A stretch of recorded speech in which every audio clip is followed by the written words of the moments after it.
વરસાદથી ક્ષતિગ્રસ્ત થયેલા રસ્તાઓનું રાજકોટ મહાનગરપાલિકા દ્વારા સમારકામ કરાયું. રાજકોટના મવડી નાના મવા વિસ્તારમાં 320 મીટર જેટલું પેચવર્ક કરાયું. રાજકોટ મહાનગરપાલિકા દ્વારા શહેરના વિવિધ વિસ્તારોમાં વરસાદથી ક્ષતિગ્રસ્ત થયેલા રસ્તાઓનું સમારકામ કરાયું હતું. મુખ્યમંત્રી શ્રી ભૂપેન્દ્રભાઈ પટેલના માર્ગદર્શન હેઠળ રાજ્યમાં વરસાદથી ક્ષતિગ્રસ્ત થયેલા રસ્તાઓનું સમારકામ કરવામાં આવી રહ્યું છે.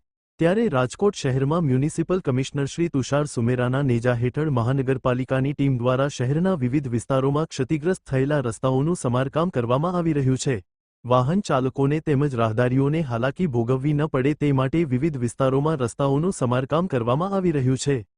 જે અંતર્ગત વોર્ડ નંગ 11માં વગડ ચોકડી પાસે સીસી વર્ક 50 ચોરસ મીટરનું પેચ વર્ક, વગડ ચોકડીથી ટીલાળા ચોકડી સુધીમાં વેટમિક્સ મટીરિયલનું 110 ચોરસ મીટર જેટલું પેચ વર્ક, બાપા સીતારામ ચોકથી અવધ ગદર રોડ વેટમિક્સ મટીરિયલનું 150 ચોરસ મીટર જેટલું પેચ વર્ક તથા નાના મવા ચોક BRTS રૂટ ઉપર પેવિંગ બ્લોક સહિતનું 10 ચોરસ મીટરનું પેચ વર્ક એમ થઈને કુલ 320 મીટરનું પેચવર્ક કરવામાં આવ્યું હતું.